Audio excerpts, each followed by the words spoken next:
রহমতের নবীকে আমার আল্লাহ এত কঠিন পরীক্ষা নিলেন, দুনিয়ার আর কোন নবীর পরীক্ষা এত কঠিন হয় নাই। কারণ ছাত্র যদি ভালো হয় তার প্রশ্ন তত কঠিন হয়। ছাত্র দুর্বল, প্রশ্ন দুর্বল। এরে আল্লাহর আশিক,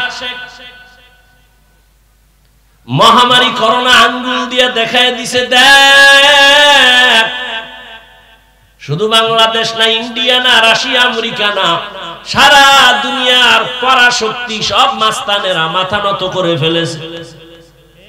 ব্যবসা বন্ধ, চাকরি বন্ধ, ফ্যাক্টরি বন্ধ, দোকান বন্ধ, স্কুল বন্ধ, কলেজ বন্ধ, সব সব সব বন্ধ।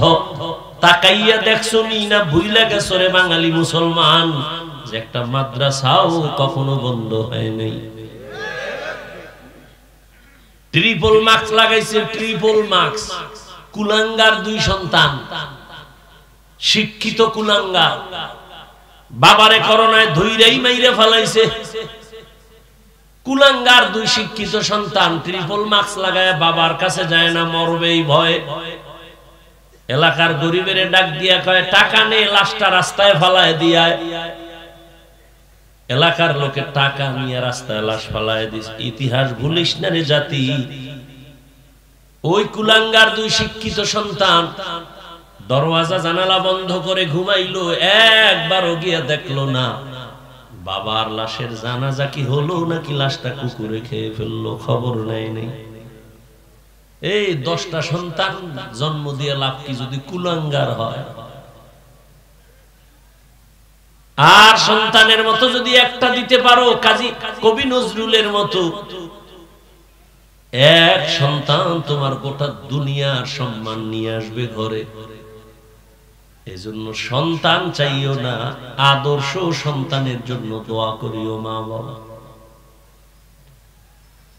ওই সন্তান নিয়ে বড়ই করে লাভ কি যে সন্তানের কারণে লজ্জায় মুখ দেখাইতে পারো না সমাজে।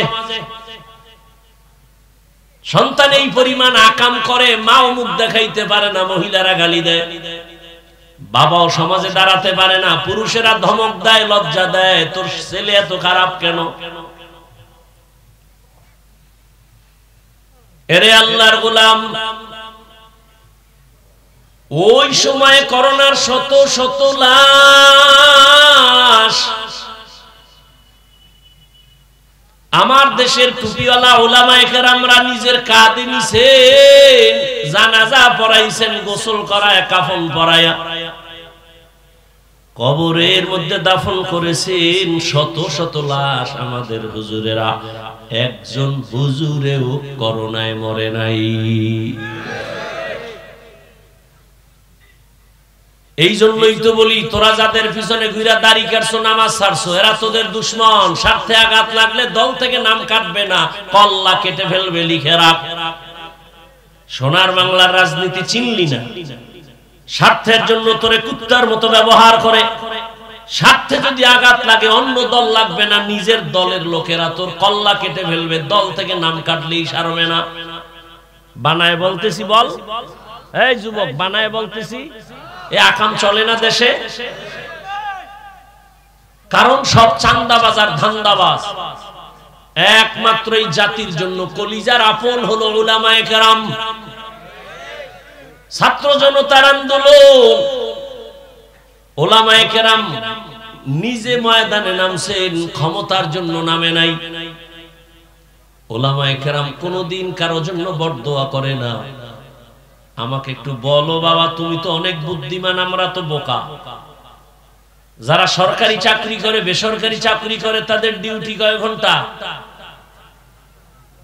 কথা কয়, কয় ঘন্টা? সর্বনিম্ন বেতন কত?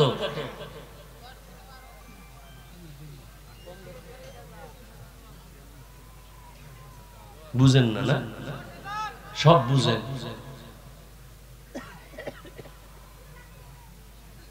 8 ঘন্টা ডিউটি, বেতন 20,000, টেবিলের নিচে আরো কত মুক্তার দানা ঘুরে। এবার ইনসাফ আল্লাহ আকল দিছে, কুত্তা শুয়ারের আল্লাহ ভালো মন্দ যাচাইয়ের আকল দেয় না, মানুষকে দিছে। বলেন তো ইমাম সাহেব যে মসজিদের ডিউটি করে কয় ঘন্টা, বেতন কত? আল্লাহর কাছে এই জুলুমের কি বিচার নিবেন হিসাব করেন তো। এর থেকে আর জুলুম কি হতে পারে বলেন?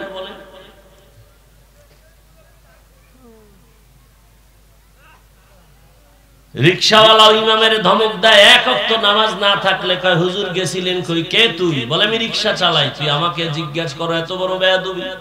বলে মাসে 5 টাকা বেতন দেই, তার পাওয়ার।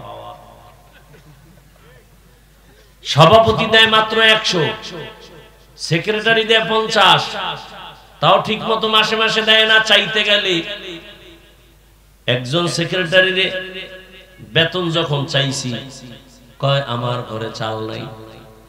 কি নেই?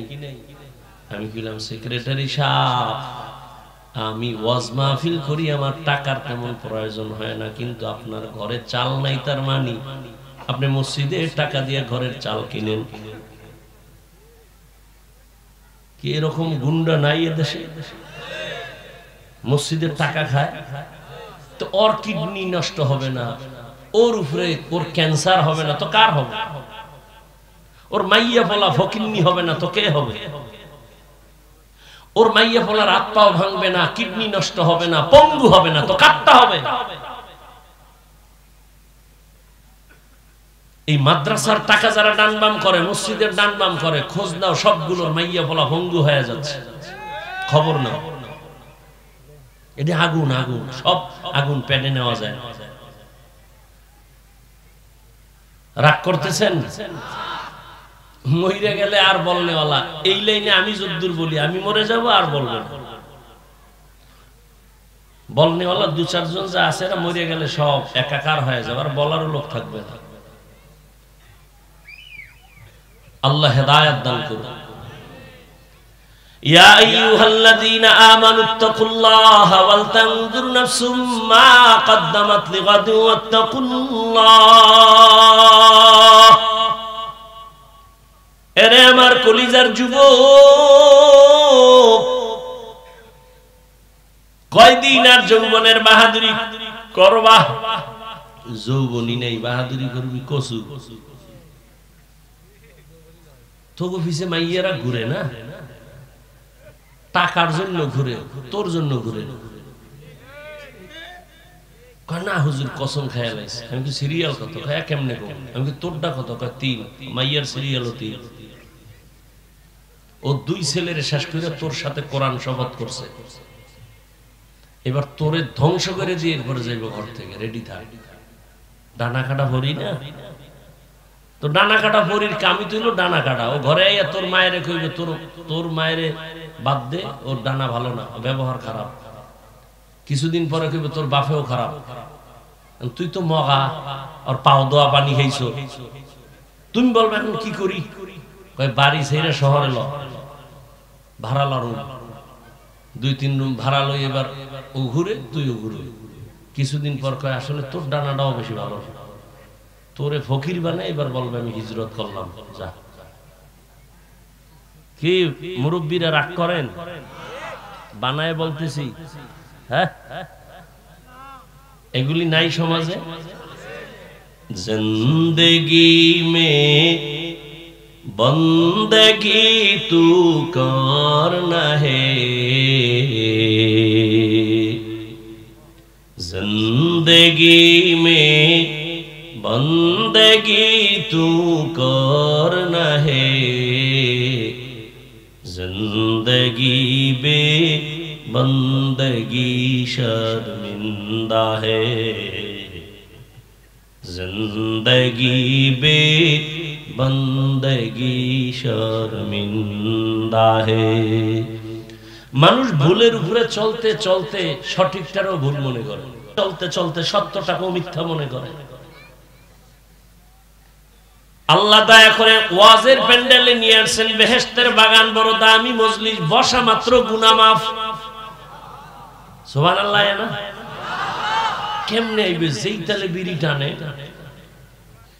সারাদিন গীবত শেখায়ত মিথ্যা, এই জবানে কেমনে সুবহানাল্লাহ আসবে? আল্লাহ নিয়ে আসছে নজর প্যান্ডেলে, কিন্তু আবার এই পরিমাণ মানুষ আর এক প্যান্ডেলেও তারা আড্ডা দিতেছে। আর একটা বেহেশতের প্যান্ডেল আছে না পাশে, এই প্যান্ডেলে হুর গেলমান সব আছে, আছে না নাই?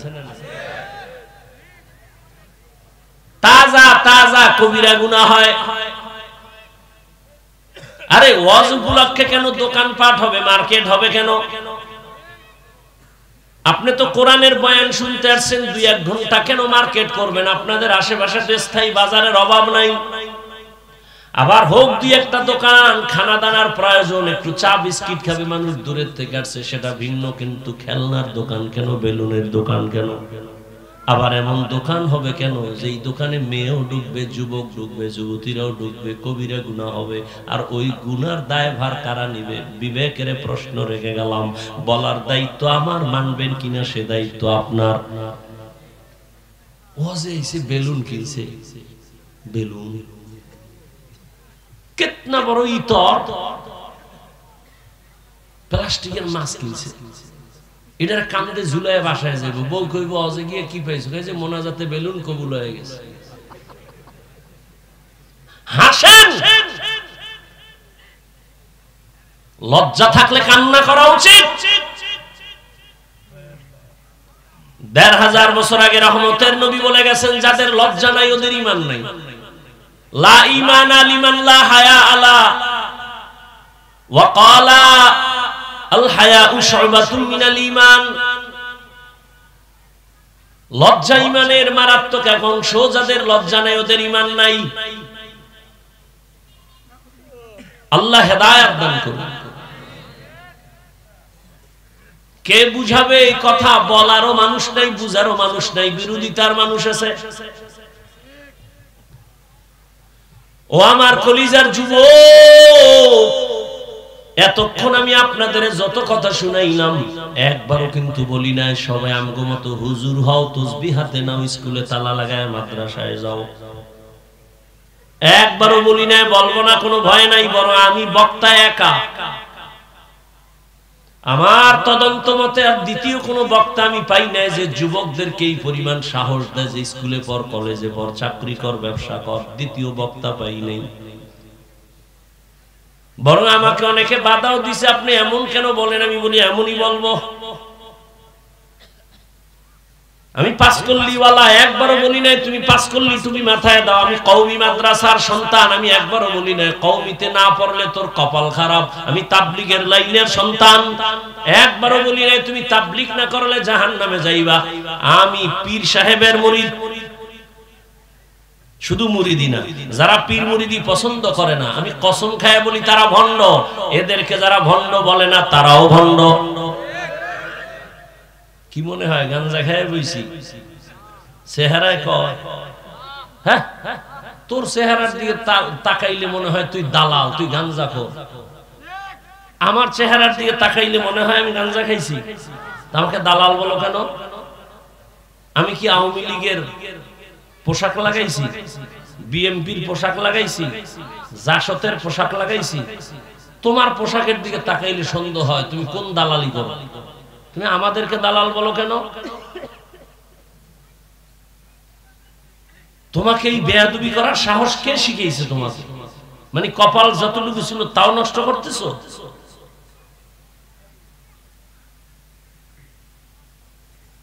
আমি পীরের মুরিদ, কিন্তু একবারও বলি নাই পীরের কাছে আপনারা না গেলে জাহান্নামে যাবেন। কি বলতে চাই এবার শুনো। যুবকদেরকে, আমার বয়ানের মূল থিম যুবক। আরে আমার কলিজার যুবক, তুমি স্কুলে পড়ো, কলেজে পড়ো, চাকরি করো, ব্যবসা করো, ধন্যবাদ, আলহামদুলিল্লাহ। পড়ো পড়ো, স্কুল ছাড়বি না, কলেজ ছাড়বি না, খবরদার।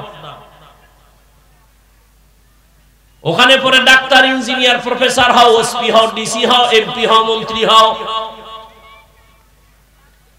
খবরদার কখন স্কুল কলেজ বাদ দিয়া মাদ্রাসায় যাওয়ার চিন্তাও করবা না। আমার একটা মাদ্রাসাও বাংলাদেশে খালি নেই যে তোমার আমার দরকার, কোনো দরকার নাই। এই পরিমাণ হুজুর, এই পরিমাণ মাওলানা সীমাহীন আমার দেশে হুজুরের অভাব নাই, কিন্তু আমার দেশে বড় ডাক্তারের অভাব, ডাকাত আছে অনেক, ডাক্তার কম। আমার দেশে প্রফেসরের অভাব, ইঞ্জিনিয়ারের অভাব, ভালো এসপির অভাব, ভালো ওসির অভাব, ভালো এমপির অভাব। তুমি ওখানে পড়ে ডাক্তার হও, ইঞ্জিনিয়ার হও, প্রফেসর হও, একজন ব্যবসায়ী হও, চাকরিজীবী হও, দাবি আমার একটা, বেয়াদব হবা না। বলবা হাফিজ ভাই বেয়াদব হবা না, তার ব্যাখ্যা কি? ব্যাখ্যা শোন। তোর জীবন ধ্বংস হওয়ার তিনটা জায়গা আছে, ওখানে বেয়াদবি করলেই তুই ধ্বংস। প্রথম হলো মা বাবার সাথে বেয়াদবি, জীবন ধ্বংস। দ্বিতীয় হলো শিক্ষকের সাথে বেয়াদবি, তোর লেখাপড়া ধ্বংস। তৃতীয় হলো আলেমদের সাথে বেয়াদবি, তোর চরিত্র ধ্বংস। এই তিন জায়গায় বেয়াদবি করবি না, কসম খোদার, তুই মরার আগে বিছানায় পঙ্গু হয়ে থাকবি। রাস্তাঘাটে দৌড়াই সারা মাস সারা বছর, বহু ল্যাংটা পাগল দেখি ইংলিশে কথা কয়, আরবিতে কথা বলে। চিন্তা করলাম পাগল কেন ইংলিশ বলে, পাগল কেন আরবি বলে। বহু চিন্তা করে হঠাৎ আমার মাথায় আসলো, এরা আসলে পাগল হয়ে ইংলিশ শিখে নাই, আরবি শিখে নাই, বরং কলেজের ভালো ছেলে ছিল, বেয়াদবি করিয়া পাগল হয়ে গেছে। মাদ্রাসার ভালো ছাত্র ছিল, বেয়াদবি করার কারণে পাগল হয়ে গেছে। মা বাবার সাথে বেয়াদবি যারা করছে, শিক্ষকের সাথে যারা করেছে, আলেমদের সাথে যারা করেছে, ওরা মরার আগেই বেহুশ হয়ে পড়ে গেছে। হাজারো প্রমাণ চোখের সামনে। অতএব তুমি ডাক্তার হও, বেয়াদব হইও না, ইঞ্জিনিয়ার হও, বেয়াদব হইও না, প্রফেসর হও, বেয়াদব হইও না। বেয়াদবি করে যদি ডাক্তার হও, লিখে রাখ, তাসলিমার মতো জুতা খায়া পালাবি। বেয়াদব মার্কা যদি প্রফেসর হও, তো ঢাকা কলেজের প্রফেসর আহমদ শরীফ কত বড় বেয়াদব। কোন জায়গার প্রফেসর? আরে সত্য কথার স্বীকার করো, কোন কলেজের? ঢাকা কলেজের প্রফেসর। ক্লাসে ঢুকিয়ে ছেলে মেয়ে কয়, এই ছেলে মেয়েরা চিনো আমাকে? জি স্যার চিনি। নাম জানো? জি স্যার জানি। বল। বলে বেয়াদবি হবে, বলবো না। আমার নাম আহমদ শরীফ। শোন, তোরা এতদিন শুনছো কোরআন শরীফ, হাদিস শরীফ, মক্কা শরীফ, মদিনা শরীফ। আজকে থেকে বলে দিলাম, মক্কা শরীফ বাদ, মদিনা শরীফ বাদ, কোরআন শরীফ বাদ, হাদিস শরীফ বাদ। আজকে থেকে তোদের জন্য আমি আহমদ শরীফ যথেষ্ট। এই কুলাঙ্গার বেয়াদব মরার আগে ছেলে মেয়েরে বইলে গেছে, আমি মরণ বিশ্বাস করি না, কবরও বিশ্বাস করি না, আমি যদি মরেও যাই কবর দিবি না। ঠিকই এই বেঈমানের বাচ্চার আর কবর হয় নাই। কেউ যে জিয়ারত করবর কপালে নাই, মরার পরে ছেলে মেয়েরা ওর কবর দেয় নাই, দেহ দান করে দিছে হসপিটালের ভেতরে। ভাইরা আমার, রাগ করতেছেন? বেয়াদবকে বেয়াদব বলা এটাই জ্ঞানীর কাম। ভালোকে ভালো বলতে হবে, বেয়াদবকে বেয়াদব বলতে হবে। তবে এটা ওকে হিংসার নজরে না, আপনাদেরকে সতর্ক করার জন্য, আমার যুবকদেরকে সতর্ক করার জন্য। এমন ডাক্তার হইয়া লাভ কি যে তাসলিমের মতো জুতা খাবা? ডাক্তার হলে ভালো ডাক্তার হও। কেমন ভালো ডাক্তার? যে তুমি এখানের জন্য না, পুরা দেশ তোমাকে মাথায় নিয়ে নাচবে। এটা সম্ভব না, সম্ভব না। আল্লাহ পারেন না। সেজন্য তোমার পুঁজি লাগবে দুইটা, লিখে রাখো। মোবাইল নয়, হাতে কলমে কলিজায় লেখো। দুই পুঁজি লাগবে, কসম খোদা। এর বাইরে হলে তোর জীবন সম্মানিত হবে না। কয় পুঁজি? এক নম্বর সুন্দর চরিত্র, দ্বিতীয় তোর সুস্থ জীবন। তোর চরিত্র ভালো, অসুস্থ, কোনোদিন কোথাও তোর চাকরি হবে না। হবে? অসুস্থ রোগীরে কেউ রাখবে? তুমি পুরাটাই সুস্থ, চরিত্র খারাপ, একটা জায়গায় তোর কেউ ভালো জানবে না। কোনো না ইহুদি, কোনো খ্রিস্টান, কোনো হিন্দু, কেউ বলবে চরিত্রহীন, বের কর এখান থেকে। তাহলে কয় পুঁজি লাগবে বলো? এক, সুন্দর জীবন, চরিত্র। দুই, সুস্থ জীবন। এই দোনোটারে জবাই করতেছো গজবের মোবাইল দিয়ে। মানো আর না মানো, কথাটা আমি কি যদি সত্য না বলি বল, আমি এখন কানে ধরে এখানে উঠবো আর বসবো, আল্লাহর কসম। যদি বলতে পারো হাফিজ ভাই তোমার কথা ঠিক নেই, বল, আমি এখন দাঁড়ায় কানে দিব, আল্লাহর কসম, আমি যদি মুসলমানের বাচ্চা হয়ে থাকি, এই মোবাইলে চরিত্র নষ্ট করে না? রাতের ঘুম শরীরের ঔষধ। রাসূলও বলছেন, আল্লাহও বলছেন, আর সারা দুনিয়ার চিকিৎসা বিজ্ঞানীরা একমত, রাতের ঘুম শরীরের শুধু ঔষধ নয়, মহা ঔষধ। কিছু রোগী শুইয়া ঘুমাইয়া উঠা সুস্থ, কিছু সুস্থ রোগী ঘুমের থেকে উঠে অসুস্থ। ঘুম শরীরের মহা ঔষধ। তবে সন্ধ্যা রাতের ঘুম নয়, শেষ রাতের ঘুম নয়, মধ্যরাতের ঘুম। লিখবি গুগলে, আকাম করো মোবাইল দিয়ে, ভালো কাজ করা যায় না? কত তথ্য আছে গুগলের ভেতরে। ইউটিউবে ঢুকে আকাম করো কেন? ইউটিউবে লিখবি সৌরজগৎ কিভাবে তৈরি হলো, সৌরজগতের রহস্য, লিখে সার্চ দে। এবার খাতা কলম না, 20 বছর খালি লিখতেই থাকবি, কুল কিনারা ভাবি না, খুঁজতে খুঁজতে। ব্রেন কেমনে মানুষ তৈরি করলো, আল্লাহ বানাইলো, এটা নিয়ে গবেষণা কর। যদি সফল মানুষ হতে চাও তাহলে শুধু লেখাপড়া না, চতুর্মুখী জ্ঞান অর্জন করতে হবে। কবি নজরুলের গর্ব করো। তোর মতো সারা রাত মোবাইলে আকাম করলে জীবনে কবি নজরুল হতে পারত। আল্লাহ হেদায়েত দান করুন। ইয়া আইয়ুহাল্লাযীনা আমানুত্তাকুল্লাহা ওয়াল তানজুর নাফসুম মা কদ্দামাত লিগাদিন ওয়াত্তাকুল্লাহ ইন্নাল্লাহা খাবীরুম বিমা তা'মালুন। আল্লাহকে ভয় করো, সামনের জীবনের সম্বল সঞ্চয় করো। ও আমার কলিজার যুবক, তুমি স্কুলে পড়ো, কলেজে পড়ো, চাকরি করো, ব্যবসা করো, তুমি আদর্শ ডাক্তার হও, আদর্শ ইঞ্জিনিয়ার হও, আদর্শ মানে একজন প্রফেসর হও।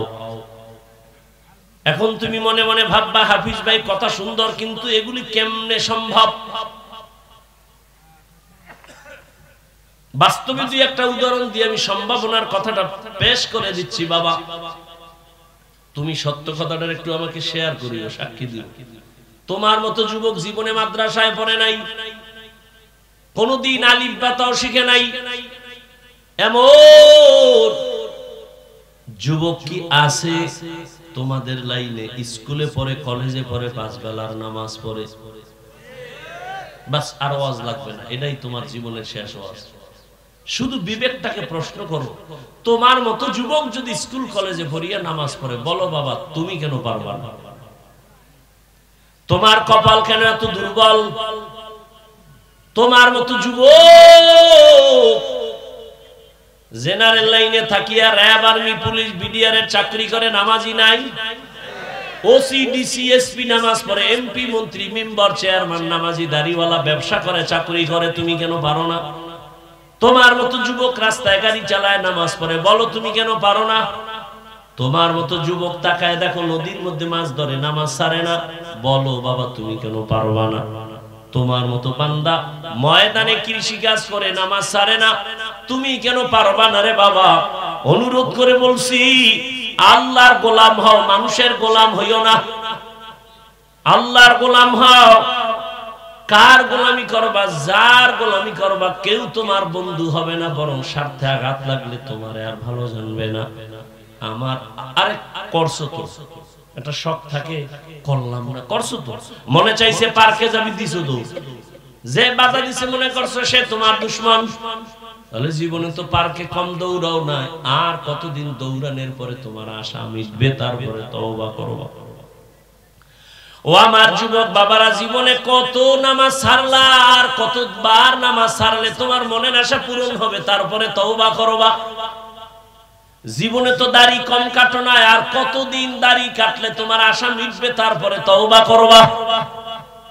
জীবনে তো নাচ গান কম দেখো না, মোবাইলে গুনাহ কম দেখো না, আর কতদিন এই গুনাহ দেখলে তোমার আশা মিটবে, তারপরে তওবা করবা। এবং এ কথাটাও বলো, তোমার হায়াতের আর বাকি আছে কয়দিন? হেদায়েতের মালিক আমার আল্লাহ, এখনো সময় আছে, তওবা করো। আমার আল্লাহ দয়াময়, আমার আল্লাহ তওবার দরজা দিয়ে ডাকে, ও বান্দা কত গুনাহ করছো, তওবা কর।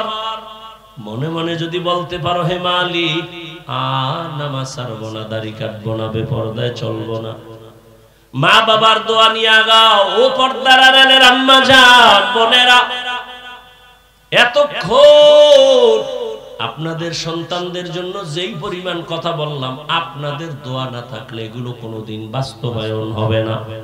কারণ গাছ ভালো হলে ফল ভালো হবে, আম্মা জানের দোয়া থাকলেই তো ওই গর্বে নেককার সন্তান আসবে। এরে আম্মা জান, এ দুনিয়ায় যত ভালো সন্তান আছে আপনাদের কারণে, আপনাদের অবদানে। ডাক্তারের ব্যবহার ভালো, মায়ের অবদান। এসপি সাহেবের ব্যবহার ভালো, মায়ের অবদান। চেয়ারম্যানের ব্যবহার ভালো, মায়ের অবদান। দুনিয়াতে যত ভালো সন্তান মায়ের অবদানের কারণে। রে আম্মা জান, এই কারণেই তো আপনাদের সম্মান অনেক বেশি। আপনারা নবীদের মায়ের মতো মা, সাহাবায়ে কেরামদের মায়ের মতোই তো মা। আপনারা তো খাদিজা রাদিয়াল্লাহু আনহার মতো দামি নারী, ফাতেমা রাদিয়াল্লাহু আনহার মতো নারী, আয়েশা রাদিয়াল্লাহু আনহার মতো দামি নারী। এরে আম্মা জান, এই অঞ্চলে কি আপনার মতো কোনো মা নাই? পর্দা করে, নামাজ পড়ে, মোবাইলে সময় নষ্ট করে না, সন্তানগুলো আদর্শওয়ালা বানানোর চেষ্টা করে, স্বামীর মাল পর্যন্ত হেফাজত করে। এরে আম্মা জান, আপনি কেন পারবেন না? এখনো সময় আছে, তওবা করেন।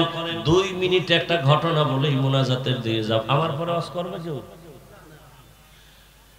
মদিনাতুল মুনাওয়ারা থেকে আল্লাহ পাকের এক প্রিয় বান্দা আসেন ভারতে।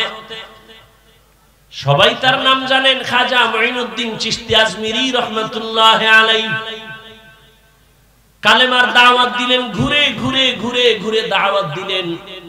ইতিহাসবিদরা লেখেন প্রায় লক্ষ লক্ষ, বলে কত, বলে 90 এর উপরে লক্ষ বিধর্মী খাজা মুঈনুদ্দিনের হাতে কালেমা পড়েছে। মুঈনুদ্দিন খুশি না বেজার?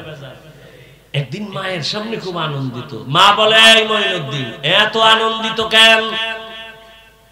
খাজা মুঈনুদ্দিন কয়, আম্মা জান, লক্ষ লক্ষ বিধর্মী আমার হাতে কালেমাওয়ালা হয়েছে। মা ডেকে বলে, বাবা এগুলো সব আমি মায়ের অবদান। খাজা মুঈনুদ্দিন চিশতি আজমিরি কয়, এই সন্তান, মা তোমার অবদানটা কি, কেমনে বলো? মা চোখের পানি ছেড়ে কাঁদেন আর বলেন, মুঈনুদ্দিন, আমার গর্ভে যখন তুই আসছো আমি একটা রাতও ঘুমাইতাম না। আমি যায় নামাজে গিয়া কাঁদতাম আর বলতাম, হে মালিক, আমার গর্ভের সন্তান তোমার ওলি হিসাবে বানায় পাঠাও। এ সন্তান মুঈনুদ্দিন, তুমি দুনিয়ায় যখন আসছো, আমি মা তোমার মুখে যতদিন দুধ পান করাইছি, একটা ফোঁটা দুধও বিনা ওযুতে দেই নাই। এমন মায়ের সন্তান ভালো হবে না তো কার ভালো হবে? এরে আল্লাহর বান্দা, এজন্যই তো বললাম মায়ের অবদান, মায়ের দোয়া। অতএব আম্মা জানদের বলবো, এখনো সময় আছে, তওবা করেন। সন্তানটারে আদর্শ ডাক্তার বানান, ইঞ্জিনিয়ার বানান, প্রফেসর বানাবেন, ব্যবসায়ী বানাবেন, চাকরিজীবী বানাবেন, বাধা নাই। আদর্শওয়ালা বানায় যাবেন। বাবাকে মারছে সন্তান, শুধু মোবাইলের কারণে গায়ে হাত তুলছে, আমি জানি।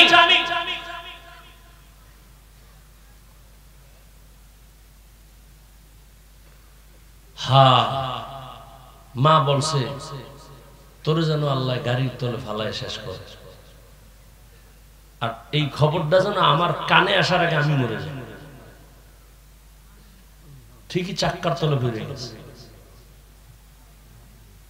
আল্লাহ হেদায়েত দান করুন। তুমি তো মনে করতেছো মোবাইল তোমার খুব ওয়েট বাড়ায়, পজিশন বাড়ায়, ছুরি দিয়া কল্লা কাটা, এটা যেমন তুমি খারাপ মনে করো, এর থেকে আরো বেশি মারাত্মক তোমার জীবনের জন্য খারাপ এই মোবাইল। অল্প দিন অপেক্ষা করো, বিছানায় পড়ে যাও, হাত থাকবে পাওয়ার থাকবে না, চোখ থাকবে পাওয়ার থাকবে না, কান থাকবে পাওয়ার থাকবে না, হার্ট দুর্বল, কিডনি দুর্বল, ব্রেন দুর্বল, চরিত্র দুর্বল, লেখাপড়া দুর্বল। অপেক্ষায় থাকো। আমার কথা তুমি বিশ্বাস করবা না, তোমার কপাল খারাপ। তবে আজকে বাসায় যাইয়া গুগলে সার্চ দিবা, টাচ মোবাইল দেখলে শরীরের কি কি ক্ষতি হয়, গুগলে লেখবে।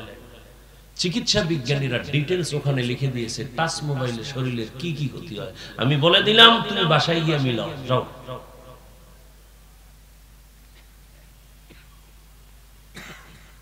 আল্লাহ, কথায় কথায় মোবাইল নিয়ে অনেক দূরে চলে আসলাম। মুমিনকে আল্লাহ পাক রব্বুল আলামিনের নবী জেলখানার সাথে তুলনা দিয়েছেন। দুনিয়াটা মুমিনের জন্য। কেন? বলে একজন আসামি জেলখানায় ঢুকতেই চায় না, ঢুকাটাকে সে নিজের জন্য আযাব মনে করে। ঠিক যারা আল্লাহর প্রিয় আশিক মুমিন, এরা দুনিয়ায় খাইবে চলবে ফিরবে, তবে দুনিয়ায় থাকা তার কাছে খারাপ লাগবে, সে পাগলের মতো থাকবে কখন সে আখিরাতের বাড়ি জান্নাতে যাবে। আর যদি দুনিয়াদার মুমিন, মরতে চাই না, দুনিয়া চাই দুনিয়া চাই দুনিয়া চাই দাবি করে মুমিন, জেলখানায় আসামি ঢুকার পরে স্বাধীনতা নিয়ে যেমন চলতে পারে না, মনে চাইলেই যেখানে সেখানে যেতে পারে না, মনে চাইলেই ক্ষুধা লাগছে খাইতেও পারে না, ঠিক দুনিয়া নামক জেলখানায় আল্লাহর প্রিয় মুমিন যারা থাকবেন, এরাও পা আছে হাঁটার জন্য, কিন্তু যেদিকে মনে চায় সেদিকে যাবে না। ক্ষুধা আছে, খানাও আছে, খাবে না। খানার আগে চিন্তা করবে, আমার এই খানাটা আমার আল্লাহর পক্ষ থেকে আমার জন্য হালাল না হারাম। জেলখানায় থাকলে মানুষ যেমন স্বাধীনভাবে চলতে পারে না, দুনিয়ার জমিনে আল্লাহর প্রিয় মুমিন তারাও স্বাধীনভাবে চলবে না। চলাফেরার মধ্যে চিন্তা করবে কদমটা কোন দিকে দেই, কোন দিকে দেওয়া উচিত। আল্লাহ বলেন, ইয়া আইয়ুহাল্লাযীনা আমানুত্তাকুল্লাহ, ও মুমিন আমাকে ভয় কর। এই জীবন কোনো ভ্যালু নাই, তোমার 1 ঘন্টার গ্যারান্টিও দেওয়া যাবে না তোমার এই দুনিয়ার হায়াতের। ইদানিং কালে যত লাশ, যুবকের লাশ আর সুস্থ মানুষের লাশ, অসুস্থ মানুষ কম মরে। ডাক্তার বলে অসুস্থ রোগীটার মন মতো খাওয়ায় দাও, বাঁচবে না, কিন্তু সে অসুস্থ রোগীটা হাতে লাঠি নিয়ে এখনো চলে, আর তার সামনে সুস্থ ছোট বান্দাটা মরে যায়। মহামারী করোনায় যুবকের লাশ, ছাত্র জনতার বৈষম্য বিরোধী আন্দোলনে যুবকের লাশ, ডেঙ্গুর ভেতরে হসপিটালে যুবকের লাশ, ঘুমের বিছানায় লাশ, যুবকের লাশ, গাড়ির নিচে পানির নিচে যুবকের লাশ। আল্লাহ তাআলা বলেন, তোমার এই জীবনের কোনো ভ্যালু নাই। কচু পাতার উপরে যদি 1 ফোঁটা পানি রাখো, ওই পানিটার যেমন কোনো রাখার গ্যারান্টি নাই, তোমার হায়াতের গ্যারান্টি 1 সেকেন্ডও দেওয়া যাবে না, নিঃশ্বাসের বিশ্বাস নাই। তোমার সামনে এমন একটা জীবন আসতেছে, যেই জীবনের শুরু হবে শেষ হবে না। পরকাল জীবন, আখিরাতের জীবন, তোমার ওই শান্তির জীবন। দুনিয়ার জীবন তোমার আসল না। কিন্তু তুমি দুনিয়াতে আসিয়া কেন আল্লাহ পাঠাইছেন? আখিরাতের বাজার করার জন্য তোমারে দুনিয়ায় পাঠাইছেন। অন্য কোনো তোমার কাজ নাই। সকাল 10টার সময় বাবা ছেলের ডাক দিয়া কয়, যা মুকশেদপুর বাজারে যাইয়া চাল ডাল তরকারি মাছ কিনে নিয়ে আয়, দুপুর বেলা বাসায় মেহমান আসবে, রান্না করা লাগবে। ছেলেটা বাবার হাতের টাকা নিয়ে আনন্দে দৌড়াইতেছে মুকশেদপুর। কখনো এরকম বাজারে যাওয়ার সুযোগ পায় না, টাকাও ছিল না। আজকে যাইয়েই দেখে বাজারের মধ্যে লাল নীল বাতি জ্বলতেছে, নাচ গান চলতেছে। ছেলেটা ওগুলো দেখা পাগলের মতো হয়ে গেল, বেকার হয়ে খেলা দেখতেছে। সুন্দর সুন্দর বিল্ডিং, রং কত সুন্দর, কত নাচ গান, কত গানের আওয়াজ। ছেলেটা এগুলো দেখতে দেখতে দেখতে দেখতে 12টার উপরে গেছে। ওর যে বাজার করতে বাবায় পাঠাইছে, ওর এটা মনেই নেই। হঠাৎ করে মনে পড়ছে, আরে আমি বাজারে কেন আসছি? বাবায় তো বসে আছে, রান্না করা লাগবে, তরকারি নিতে হবে, মেহমান আসবে। পাগলের মতো একটা দৌড় দিছে তরকারির দোকানে। হঠাৎ পকেটে হাত দিয়ে দেখে টাকাও হারায় গেছে। এখন চোখের পানি ছেড়ে কাঁদে, ওদিকে বাবাও লাঠি নিয়ে দাঁড়াইছে। আজকে তুই বাজার নিয়ে আসলেও তোরে আগে মায়ের দিব, তারপরে ঘরে ঢুকাম। আল্লাহ কয়, রে গোলাম, ঈমানের টাকা দিয়া তোরে দুনিয়ায় পাঠাইছি, আখিরাতের বাজার করবি আমল, নামাজের আমল করবি, ঈমানের টাকা দিয়া পাঠাইলাম। এখন তোর বাকি ঈমানকে মজবুত রাইখা নেক আমল করবি, নামাজ পড়বি, রোজা রাখবি, হালাল খাবি, পর্দা করবি। দুনিয়াতে আইসার সুন্দর গুলশান দেখা অনেক দুনিয়াদারেরা আল্লাহ আছে, কোরআন আছে, হাদিস আছে, কিয়ামত আছে কথা ভুলিয়েই গেছে। এমনকি অনেক নিমক হারামেরা নিজের ঈমানটারও হারায় ফেলছে, খবর নাই। আল্লাহ বলেন, লাডি রেডি, তোরে আর আখিরাতের জিন্দেগিতে ঢুকলে কবরে ফিডা ছাড়া ঢুকানো হবে না। লা ইয়াগুররান্নাকা তাকাল্লুবুল লাযিনা কাফারু ফিল বিলাদি মাতাউন কালিলুন সুম্মা মাওয়াহুম জাহান্নাম ওয়া বিইসাল মিহাদ।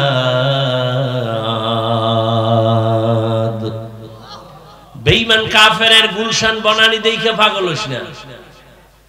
রহমতের নবী একটু আগেই বলেছি, আমার আল্লাহ তার এত পরিমাণ মুহাব্বত করতেন। আমার আল্লাহ যেই নবীর কোনো গুনাহ নাই, নবী যদি দোয়া করতেন, হে মালিক উহুদের পাহাড়টাকে স্বর্ণ বানায় দাও, মুহূর্তে আল্লাহ স্বর্ণ বানায় দিতেন। কিন্তু রহমতের নবী উল্টা দোয়া করছেন, হে আল্লাহ তুমি আমারে গরিবী হালাতে বাঁচাইও, গরিবী হালাতে মরণ দিও, কিয়ামতের দিন গরিবদের সাথে আমার হাসর করাইও। দেখছেন নি যে নবীর জন্য আল্লাহ নিজে আসল আশিক, যে নবীর সামনে পেছনের গুনাহ মাফ, যে নবীর চেহারা মোবারকে একটা দৃষ্টি দিলে জাহান্নামের আগুন হারাম, যে নবী রাস্তা দিয়ে যখন চলেন দুপার্শ্বের গাছ নত হয়ে রাসূলকে সালাম দেয়, নবী যেখানে কদম দেন দীর্ঘ বছর পর্যন্ত ওই জায়গা থেকে মিশকের ঘেরান। আম্মা জান আয়েশা রাদিয়াল্লাহু আনহা বলেন, আমি সন্ধ্যাবেলা আমার হুজরার মধ্যে আমি সুই নিয়ে সেলাইয়ের কাজ করতেছিলাম, হঠাৎ আমার চেরাগের তেল শেষ, বাতি বন্ধ, অন্ধকার, সুই পড়ে গেল। আমি সুই, চিকন সুইটা কই পাবো? আমি বসে আছি, এশার নামাজ আনতে রহমতের নবী আমার ঘরে আসছেন, আর পুরা হুজরাটা রহমতের নবীর আলোতে আলোকিত হয়ে গেল। আমি খুঁটির গোড়ায় সুইটা পেয়ে হাতের মধ্যে নিয়ে নিলাম। রহমতের নবীর শরীর মোবারকের ঘাম আমি বোতলের মধ্যে ভরে রাখতাম, আর বড় বড় অনুষ্ঠানে রহমতের নবীর ঘাম আমরা আতর আর মেশক হিসাবে ব্যবহার করতাম। সেই নবী আল্লাহর কাছে না চাইলে কি না দিতেন আমার আল্লাহ, অথচ সেই নবী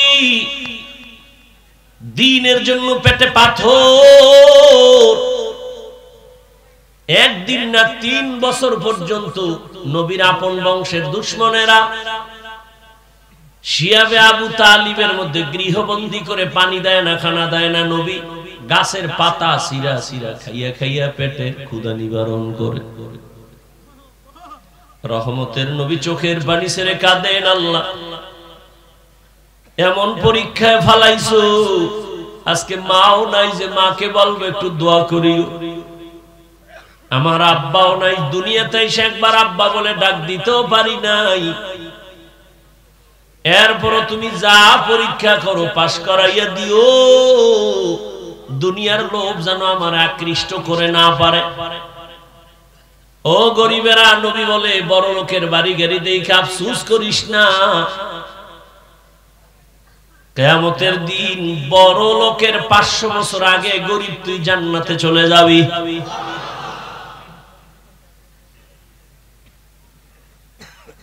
দুনিয়ার কোনো মূল্য নাই, কি মূল্য? 10 তলা বিল্ডিং হইল, ওই বিল্ডিং এ যদি ঘুমাইতে না পারো, ওই বিল্ডিং এর বাহাদুরি করে লাভ কি? বিল্ডিং উঠানো মাত্র দুদক নোটিশ দিয়ে দিছে, এত টাকা কই পেয়েছো হিসাব দে। ও ঘুমাইবে কি? ওর খাওয়া পর্যন্ত হারাম হয়ে গেছে। ওই বিল্ডিং এর বাহাদুরি করে লাভ নাই। খেরের ঘরে অনেক শান্তি। এত ঝামেলা বাংলাদেশের ভেতরে দেখতেছো, কিন্তু কোরআনওয়ালা রাসূলের আদর্শওয়ালাদের কোনো টেনশন নাই, ঝামেলা নাই।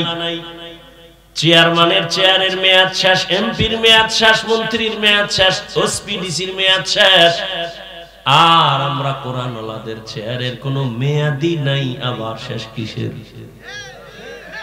এ সম্মান কে দিছেন? টাকা দিয়া সম্মান কিনলে একবার ফুলের মালা, ফাইনালে জুতার মালা। আর আমার আল্লাহর দেওয়া সম্মান যদি নাও, দুনিয়ায় বাদশাহ, পরকালেও বাদশাহ। আল্লাহ যদি সম্মান দেন, টাকা লাগে না, টাইটেল পাস, কামেল পাস, মাওলানা হওয়া লাগে না। আল্লাহ যদি সম্মানের উচ্চ শিখরে নেন, 10 জন সাহাবা জান্নাতের টিকিট পেয়েছে, সবাই জানেন তো। অথচ রহমতের নবী মেরাজে গেলেন, দেখছেন নি? মনে চাই মেরাজের বয়ান করুন, একটা বয়ানে ডেইলি চিন্তা করি মেরাজের বয়ান করুন। বয়ানে উঠলি ওইটার ভুলে যায়। মেরাজের বয়ান গদবান্দা বয়ান, বুঝেন না? আপনি মনে করছেন ওই বয়ান করলে বুঝি খুব মজা? হ্যাঁ, আল্লাহর দ্বীনের কথায় মজা আছে। তো হাকিকতে কথা বললে দুনিয়াদারের কলিজা জ্বলে পুড়ে ছাই হয়ে যায়। মেরাজ কি হামার নবী সব'এ সামাওয়াত, মেরাজ কি হামার নবী সব'এ সামাওয়াত, নেহি ভুলা ওয়াহা নবী হম গুনাহগার উম্মত, নেহি ভুলা ওয়াহা নবী হম গুনাহগার উম্মত।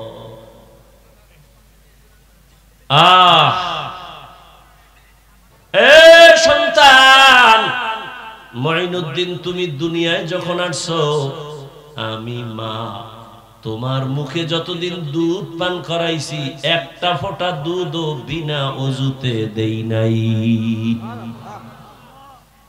এমন মায়ের সন্তান ভালো হবে না তো কার ভালো হবে? এরে আল্লাহর বান্দা, এজন্যই তো বললাম মায়ের অবদান, মায়ের দোয়া। অতএব আম্মাজানদের বলবো, এখনো সময় আছে, তওবা করেন।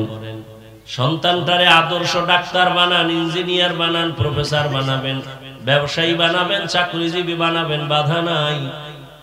আদর্শওয়ালা বানায় যাবেন। এখনো সময় আছে, তওবা করেন। আর নামাজ ছাড়বেন না, বেপরদায় চলবেন না, মোবাইলে সময় নষ্ট করবেন না, স্বামীর মাল হেফাজত করবেন, সন্তানের জন্য দোয়া করবেন। ও আমার কলিজার যুবক, এখন থেকে তওবা করে নেও। আর নামাজ ছাড়বা না, দাড়ি কাটবা না, বেপরদায় চলবা না, মা বাবার সাথে বেয়াদবি করবা না। শিক্ষকের দোয়া নিয়া, ওলামায়ে কেরামের দোয়া নিয়া, মুরব্বিদের দোয়া নিয়া নবীজির তরিকায় চলবা। তওবার নিয়ত যাদের আছে, অন্তরে কোনো মুনাফিকি নাই, যাদের তওবার নিয়ত খাঁটি, তারা দুটো হাত আমার আল্লাহকে দেখায় দাও। আয় আল্লাহ, হাতগুলো কবুল করে নেন, তওবা কবুল করে নেন। তওবার উপরে মজবুত হইয়া চলার তৌফিক দান করেন, আমিন। আলহামদুলিল্লাহি রাব্বিল আলামিন, والصلاة والسلام على سيد الأنبياء والمرسلين وعلى آله وأصحابه أجمعين. يا أرحم الراحمين، يا أرحم الراحمين، يا أرحم الراحمين. رب ارحمهما كما ربياني صغيرا. اللهم إنك عفو كريم تحب العفو فاعف عنا. اللهم إنا نسألك رضاك والجنة ونعوذ بك من سخطك والنار. খোদার মালিক, এ মাহফিল আপনি কবুল করে নেন, মাদ্রাসা কবুল করে নেন, এলাকাবাসী কবুল করে নেন, ঘরে ঘরে শান্তি দান করেন, কামাই রুজি ব্যবসায় বরকত বাড়ায় দেন। আয় আল্লাহ নবীজির সুন্নাতওয়ালা জিন্দেগি দান করেন, নবীজির রওজা মোবারক বাইতুল্লাহ জিয়ারতের জন্য কবুল করেন। সারা দুনিয়ায় শান্তি দান করেন, বাংলাদেশ শান্তির দেশ বানায় দেন, জালেমদের জুলুম থেকে দেশ হেফাজত করেন। আয় আল্লাহ আমাদের সুন্নাতওয়ালা জীবন দান করেন, নবীজির রওজায় গিয়া সালাম দেওয়ার তৌফিক দান করেন, বাইতুল্লাহ জিয়ারতের জন্য কবুল করেন। আয় আল্লাহ মা বোনদের আবেদা পর্দাওয়ালা বানায় দেন, সন্তানগুলো নেককার বানায় দেন। আয় আল্লাহ আমার কলিজার প্রত্যেকটা যুবকের দিনের খাদেম বানায় দেন, আদরওয়ালা জিন্দেগি দান করেন। আয় আল্লাহ আদর্শ জিন্দেগি দান করেন। আয় আল্লাহ মেহেরবানি করে বেয়াদবির থেকে আমাদেরকে হেফাজত করেন। আয় আল্লাহ আপনার খাস ওলিদের বন্ধু বানায় দেন। আয় আল্লাহ অভাবীদের অভাব দূর করে দেন, ঋণ আদায়ের ব্যবস্থা করে দেন। আয় আল্লাহ ঘরে ঘরে শান্তি দান করেন। আয় আল্লাহ তাআলা আমরা যারা হাত তুলেছি জানি না ময়দানে কারা ইয়াতীম, মা বলে ডাকবে না, বাবা বলে ডাকবে না, বড় অসহায়, কবরস্থান থেকে দোয়া চায় ও সন্তানেরা, ওই মা বাবারে ভুলিয়া কেমন করে ঘুমাও। আয় আল্লাহ গুনার কারণে দিলটা শক্ত, চোখে পানি নাই, মেহেরবানি করে সবার কবর জান্নাত বানায় দেন। যারা বেঁচে আছেন হায়াত বাড়ায় দেন, অসুস্থ যারা সুস্থ বানায় দেন।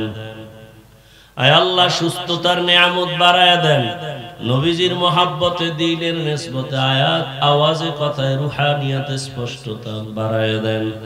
ইলম হিলম হিকমত আমলে বরকত দান করেন। উলামা তোলাবা উম্মতের অন্তরে ইজ্জত মুহাব্বত রূহ বাড়ায় দেন। সমস্ত মাদ্রাসা মসজিদ কবুল করে নেন, অন্যান্য শিক্ষা প্রতিষ্ঠান নবীর আদর্শে কবুল করে নেন। যারা লেখাপড়া করে পরীক্ষার্থী কামিয়াবি দান করেন, পরস্পরে হিংসা দূর করে মহব্বত বাড়ায় দেন। আয় আল্লাহ ঈমান আমলের শক্তি বাড়ায় দেন, বাতিলের মোকাবেলায় বিজয় দান করেন, বাতিলকে বাতিলের দ্বারা দমন করে দেন। আয় আল্লাহ বাতিলের নিফাকি জাহির করে মুমিনের ঈমান আমল হেফাজত করেন। আয় আল্লাহ মাদ্রাসার খেদমত করি কবুল করেন, কুদরতের দ্বারা দ্বীনের নিসবতে জায়গার প্রয়োজন, অর্থের প্রয়োজন ব্যবস্থা করে দেন। সাহিবুল আরশ যারা সবার দিল ঝুঁকায়া দেন, কুদরতের দ্বারা আসানের সাথে গায়বী ভাবে ব্যবস্থা করে দেন। আল্লাহ দিলের নেক আশা পূরণ করে দেন, জাহিরি বাতিনি দুশমনের মোকাবেলায় বিজয় দান করেন। চলার পথে জান মাল আহাল পরিবার ইজ্জতের সাথে হেফাজত করেন। সারা দুনিয়ায় খেদমতের জন্য কবুল করে নেন, দীর্ঘ নেক হায়াত দান করেন। আল্লাহ আয় আল্লাহ আমাদের সবাইকে আপনি দ্বীনের খাদেম বানায়া দেন, নবীজির মোহাব্বতে আমাদের সকলের দোয়া কবুল করে নেন। ওয়াসাল্লাল্লাহু তাআলা আলা খাইরি খালকিহি মুহাম্মাদ ওয়া আলিহি ওয়া আসহাবিহি আজমাইন। আমিন আমিন আমিন।